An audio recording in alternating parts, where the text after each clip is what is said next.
తాకట్టులో ఉన్న బంగారాన్ని విడిపించి ఆ రోజున్న మార్కెట్ ధర కట్టి మిగిలిన డబ్బును మీకు అందిస్తుంది ఎస్వీఎస్ గోల్డ్. ముహూర్తం టైం అవుతుంది. పార్తు ఇంకా రాలేదేంటి? మీరు కంగారు పడకండి, వాడు వచ్చేస్తాడు.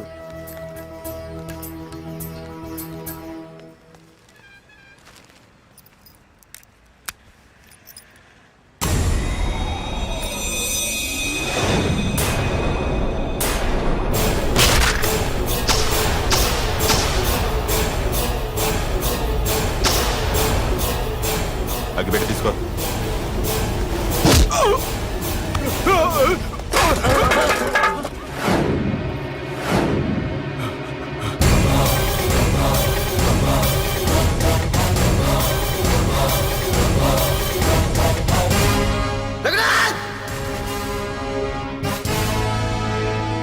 ఏంట్రా ఏమైంది?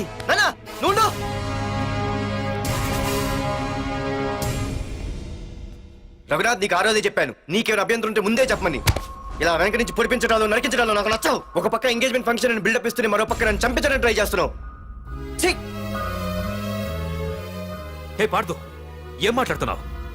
నిజం మాట్లాడుతున్నాను, చెప్పరా చెప్పు. మీరే కదా నన్ను చంపేమంది. నేను చంపబడటం ఏంట్రా? పార్దు నా కాబోయే అల్లుడు. అయ్యా, మీరు అమెరికా వెళ్తూ ఒక కవర్ ఇచ్చారు కదయ్యా. అవును ఇచ్చాను. ఆ కవర్ లో ఈ బాబు ఫోటోనే ఉందయ్యా. ఏంటి? పార్దు ఫోటో ఉందా? అవునయ్యా. మళ్ళీ కొత్త నాటకమా? నాటకం ఏంట్రా నాటకం? నీకు ప్రకాష్ కు గొడవలు ఏమైనా ఉన్నాయా? వాడెవడు? హైదరాబాద్ సిటీ మొత్తాన్ని కను సైకిల్తో శాసించే కింగ్ మేకర్ ప్రకాష్. ప్రతి ఏరియాలోనూ వాడికి బ్రాంచులున్నాయి. ఇక్కడ వాడికి ఏమైనా పనులుంటే నేను చేసి పెడతాను. అక్కడ నాకేమైనా పనులుంటే వాడు చేసి పెడతాడు. మొన్న అమెరికా వెళ్లే హడావిడిలో వాడు పంపిన కవర్లో ఎవరి ఫోటో ఉందో చూడలేదు. ఆ కవర్లో నీ ఫోటో ఉందంటే వాడికి నీకు ఏదో ఉంది. చూడండి, ఆ ప్రకాష్ ఎవడో, వాడి దగ్గరికి నా ఫోటో ఎలా వెళ్ళిందో కూడా నాకు తెలియదు. పార్దు, ప్రకాష్ టార్గెట్ పెట్టాడంటే ఆకలితో ఉన్న సింహం వేటకు బయలుదేరినట్టే. ఇప్పటికే నీ ఫోటో అన్ని ఏరియాలకు వెళ్ళుంటుంది. చూడు పార్దు, ఒక తండ్రి ఎలా ఆలోచిస్తాడో నువ్వు ఆలోచించి ఆ రోజు నా కూతుర్ని ప్రేమించడానికి నా దగ్గర పర్మిషన్ అడిగావు. అలాగే ఈ రోజు ఆలోచించు. చూస్తూ చూస్తూ రేపో మాపో చావబోయేవాడికి నా కూతుర్నిచ్చి దాని జీవితం నాశనం చేయలేను. నా కూతుర్ని మర్చిపో. మీరు మర్చిపోమంటే మర్చిపోవడానికి, వాడెవడో వచ్చి చంపేస్తానంటే చచ్చిపోవడానికి నేనేం చేతగాని వాడిని కాదు. పార్థసారథి.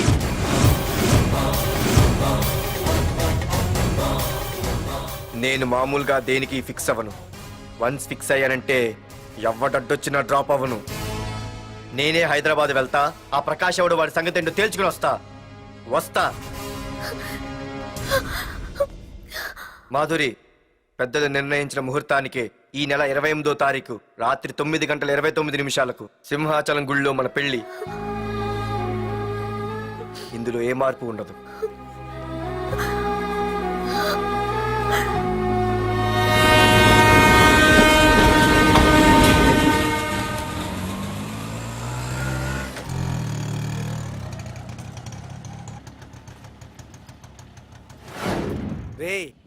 కండ్లు ఎక్కువ పెంచితే పక్షవాత వస్తాడ్రా.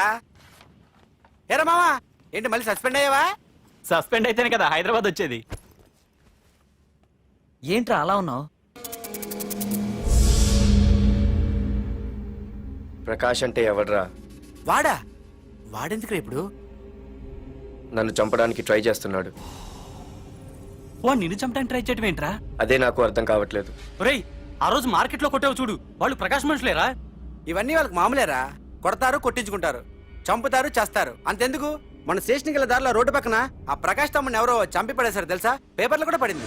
రే, ఆ పేపర్ ఉందా?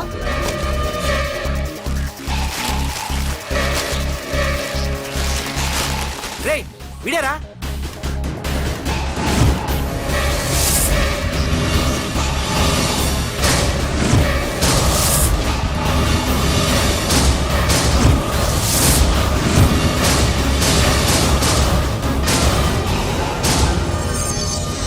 ఆ రోజు మా నాన్న ఫోన్ రాగానే నేను వైజాగ్ వెళ్ళటానికి స్టేషన్కి బయలుదేరాను. ఆటో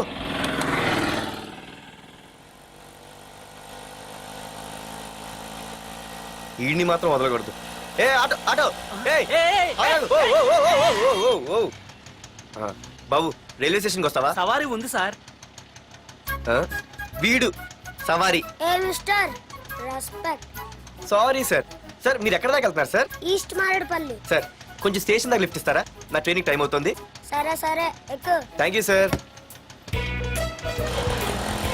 సార్ మీ పేరేంటి సార్? రైల్వే స్టేషన్కి వెళ్ళడానికి పేరు అవసరం లేదనుకుంటా. ఆ, ఏదో కొంచెం టైం పాస్ కావాలి కదా. నీ పేరేంటి? నా పేరు పార్థు. రామ్, జానకి రామ్. ఆహా. సార్ మీరు ఏం చదువుతున్నారు సార్? Second class. ఆహా.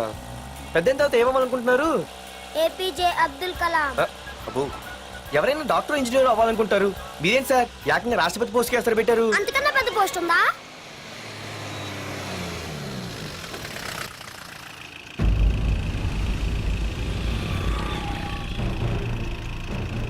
అన్నా అన్నా వాడే అన్న ఆ రోజు మార్కెట్లో నన్ను మన వాళ్ళని కొట్టింది.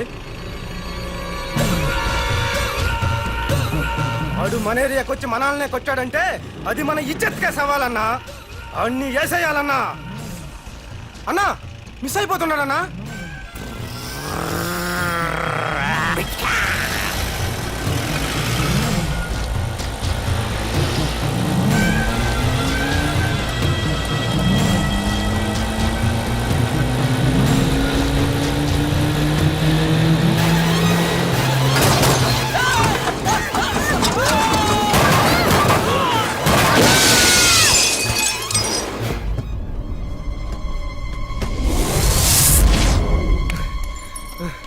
చిన్న రే చిన్న.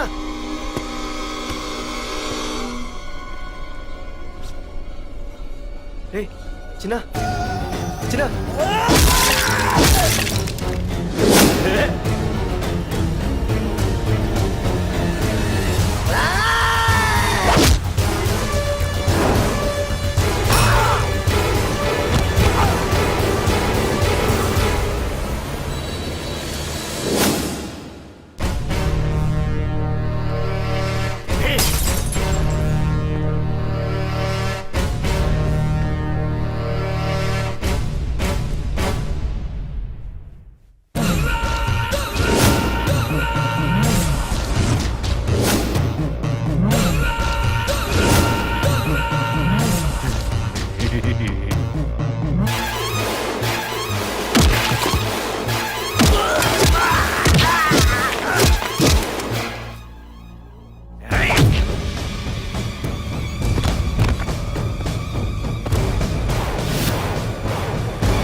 ఆ తర్వాత బాబుని హాస్పిటల్లో అడ్మిట్ చేసి నేను వైజాగ్ వెళ్ళిపోయాను.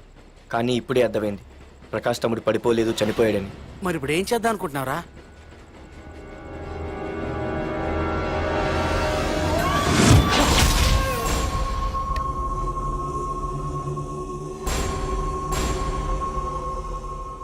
బాగున్నాడు కదరా కుర్రాడు. అవనా చాలా స్మార్ట్గా ఉన్నాడు.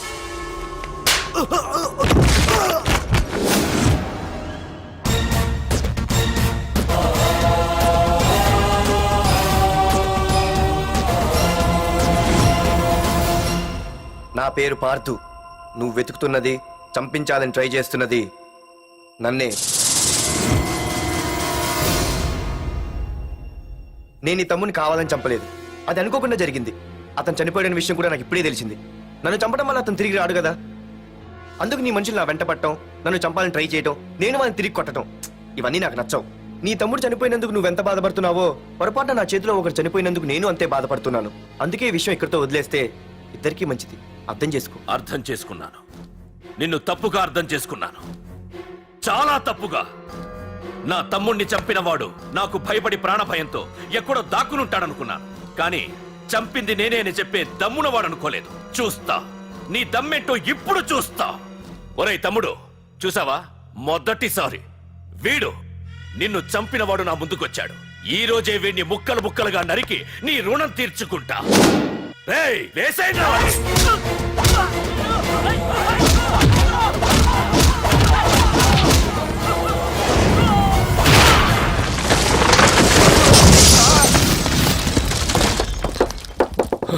రే ప్రకాష్, నాకు సైలెన్స్ అన్నా వైలెన్స్ అన్నా అస్సలు నచ్చవు.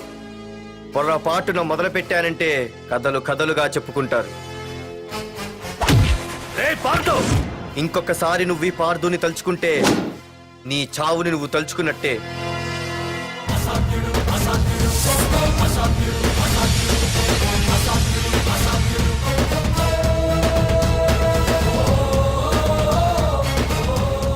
మా బామ్మ పిడుగు శబ్దం వినాలి కానీ చూడకూడదనేది.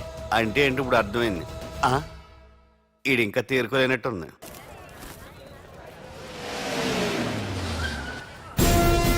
ఎక్కడి నుంచి వస్తున్నావు? నాకు తెలుసు, ప్రకాష్ దగ్గర నుంచి కదూ. తంబు మర్డర్ కేసు ఇన్వెస్టిగేషన్ చేసింది నేనే. అతన్ని నేను కావాలని చంపలేదు సార్. ఒక కుర్రాన్ని కాపాడే ప్రయత్నంలో అలా జరిగింది. తెలిసి చేసినా తెలియక చేసినా తప్పు తప్పే అని ఫీల్ అయ్యాను. అందుకే ఆ ప్రకాష్ని కలవడానికి వెళ్ళాను. తంబుని చంపటం తప్పు కాదు పార్థు. మర్డర్ చేయడం తప్పు కాదంటున్నాడేంటని ఆశ్చర్యంగా ఉందా? రా బండెక్కు. నాకంతా తెలుసు పార్థు, నీ తప్పేం లేదు. దిగు.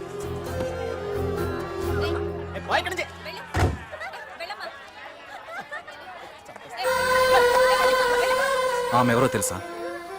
నాకంటే ముందు నా పోస్టులో ఉన్న పోలీస్ ఆఫీసర్ భార్య. తన కళ్ళ ముందే తన భర్తని ఆ తంబుగాడు అతి దారుణంగా నరికి చంపేశాడు. అది చూసి ఆవిడ పిచ్చిదైపోయింది.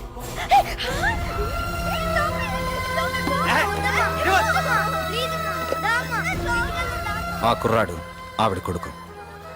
చదువుకుంటూ ఆడుకోవాల్సిన వయసులో తన పిచ్చి తల్లిని జాగ్రత్తగా చూసుకోవడానికి రోడ్డున పడ్డాడు. ఆ పెద్దాయన్ని చూడు. 6 సంవత్సరాల క్రితం తన కూతురి పెళ్లి కోసం బట్టలు కొనడానికి కూతురుతో పాటు సిటీకి వచ్చాడు. తంబుగాడు ఆ అమ్మాయిని ఎత్తుకుపోయాడు. ఆ రోజు నుంచి ఈ రోజు వరకు తన కూతురు ఉందో లేదో తెలియకపోయినా ఎప్పటికైనా తిరిగి ఇవ్వకపోతారా అన్న చిన్న ఆశతో ఈ సిటీలో ఉండిపోయాడు. వీళ్లే కాదు పార్థు, ఒక్కసారి అటు చూడు. పశువులు కూడా ఉండలేని ఈ మురికి నీళ్ల పక్కన వీళ్ళెందుకుంటున్నారో తెలుసా? ఆ ప్రకాష్ గాడు తన తమ్ముడి పేరు మీద మల్టీప్లెక్స్ కట్టడానికి వీళ్ళుండే ఇళ్లని ఖాళీ చేయించి తన సొంతం చేసుకున్నాడు. వాణ్ణి ఎదిరించలేక వేరే దారి లేక వీళ్ళంతా ఈ దుర్భరమైన జీవితాన్ని గడుపుతున్నారు. ఇప్పుడు చెప్పు పార్థు, తంబుని చంపడం తప్పని ఇంకా నువ్వు ఫీల్ అవుతున్నావా? నువ్వు అడగచ్చు, ఇన్ని జరుగుతుంటే మీరేం చేస్తున్నారని. మా అధికారమే మాకు అడ్డమైంది. ప్రకాష్ గారిని టచ్ చేస్తే చాలు మినిస్టర్స్ నుంచి ఫోన్ కాల్స్, ఒక్కడుగు ముందుకేస్తే చాలు వెనక్కి రమ్మని హైకమాండ్ నుంచి ఆర్డర్స్. నా దృష్టిలో ప్రకాష్ని అరెస్ట్ చేయకపోవడం ఎంత తప్పో నిన్ను అరెస్ట్ చేయడం కూడా అంతే తప్పు. ఇదిగో నీ పర్స్. తంబు డెడ్ బాడీ దగ్గర దొరికింది. పార్థు, నిశ్చింతగా ఊరెళ్ళి నువ్వు ప్రేమించిన అమ్మాయిని పెళ్లి చేసుకుని హ్యాపీగా ఉండు. చూడు, నిన్ను నువ్వు రక్షించుకోవడానికి ఆ ప్రకాష్ని కాని వాడి మనుషుల్ని కాని ఏమైనా చేయి. నీ వెనక నేనున్నాను. Wish you all the best.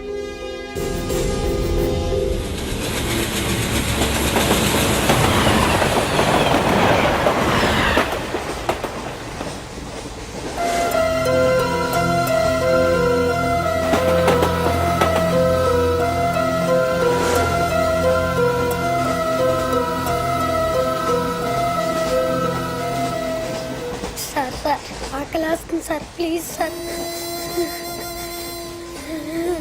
అమ్మ ఆకలి వస్తుందమ్మా. Sir please sir.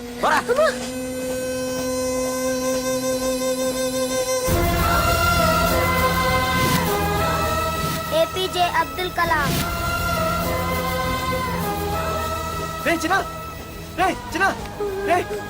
ఏంద్రా నీకు? ఏంటి ఇలా ఉన్నావు? ఏమైందో చెప్పరా? చెప్పు. వాట్?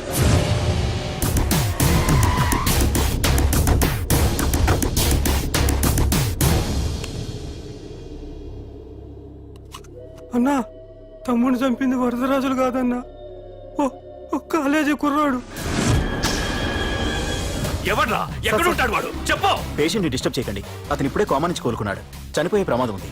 రే, నా తమ్ముడు ఆల్రెడీ చచ్చిపోయాడు రా. వెళ్ళు. చెప్పు. ఆడెక్కడ ఉంటాడో తెలియదు కానీ ఆడితో పాటు ఆ స్కూల్ కుర్రాడు కూడా ఉన్నాడన్నా. రేయ్ వీడిని బండి ఎక్కించండి. అలాగేనా?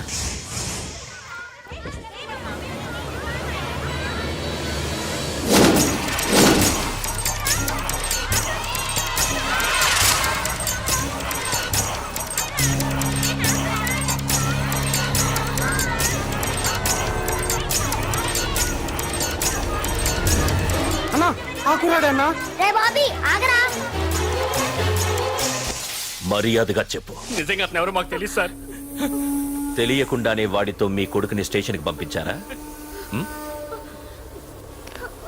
చెప్పు ఏం చేయదు. చెప్పు చెప్పు చెప్పు చెప్పు చెప్పు చెప్పు చెప్పు. తెలియకుండానే వాడితో స్టేషన్కి పంపించావా? చెప్పు. ఏయ్! చెప్పవే చెప్పు చెప్పు.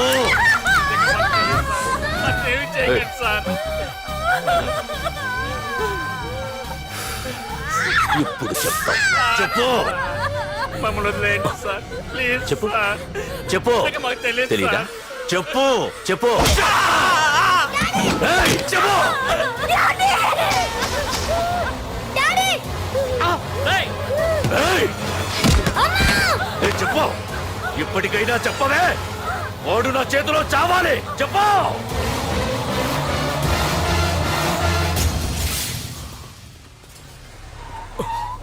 సార్ వాడి గురించి ఇన్ఫర్మేషన్ తెలిసింది సార్. ఇది వాడి ఫోటో. అన్నా వీడే నా తమ్ముడు చంపింది వీడే.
అయ్యో మన భోగిలు విడిపోయాయి.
నిన్ను తలుచుకుంటే చావును తలుచుకున్నట్ట. అంత మగాడివా? ఇప్పుడు తలుచుకోరా ఎవరిని తలుచుకుంటావు.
గురించైనా ఒకసారి ఆలోచించు ప్రకాష్. ఇప్పుడు నా ఆలోచన ఆవేశం అంతా పార్థుగాడి చావు గురించే.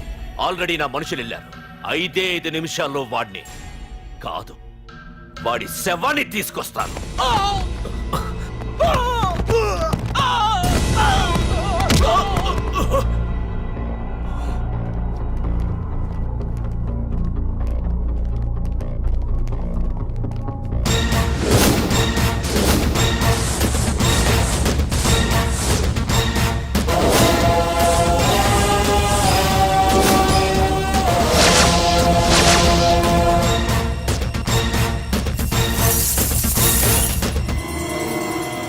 పార్థు, రేయ్, నువ్వు జీవితంలో ఏ తప్పైతే చేయకూడదు అదే చేశావు. నన్ను నన్ను టెన్షన్ పెట్టావు. నా మూలంగా అభంశుభం తెలియని పసివాడి తల్లిదండ్రులను చంపి వీన్ని అడుక్కు తిని అనాథం చేశావు. నీ వల్ల అన్యాయం అయిపోయిన ఈ పసివాడి మీద ప్రమాణం చేసి చెప్తున్నా, నా పెళ్లికి పంతులు పంచాంగం చూసి పెట్టిన ముహూర్తం ఈ 28. అప్పటి వరకు నేను ఇక్కడే ఉంటా. నీ ప్రతి అడుక్కి ఎదురొస్తా. నీ రౌడీ రాజ్యాన్ని నేలకూలుస్తా. నీ రాక్షసత్వం వల్ల ఇప్పుడు వీడు ఏ స్థితిలో అయితే ఉన్నాడో అదే స్థితికి నిన్ను తెచ్చి నడి రోడ్డు మీద నిలబెడతా. దానికి నేను పెట్టిన ముహూర్తం ఈ నెల 19. తెచ్చుకో. నీ బ్రాంచీల నుండి జనాల్ని తెచ్చుకుంటావో, నీ గోడౌన్ నుండి ఆయుధాలు తెచ్చుకుంటావో. ఒరే ప్రకాష్, పొరపాటున నా పొరచేయి తగిలితేనే పైకి పోయాడు నీ తమ్ముడు. అదే నే మనసు పెట్టి పిడికిలి బిగించి కొట్టానంటే పునర్జన్మ లేకుండా పోతావు.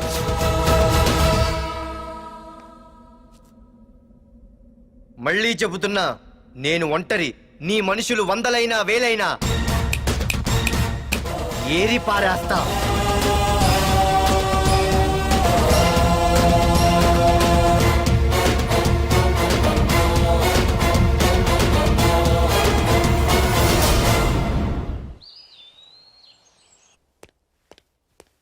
నాన్నా, పార్థు ఏం నాన్నా? నేను ఇంత టెన్షన్ పడుతుంటే నువ్వే మాట్లాడవేంటి? పార్థు తనని నమ్ముకున్న వాళ్ళని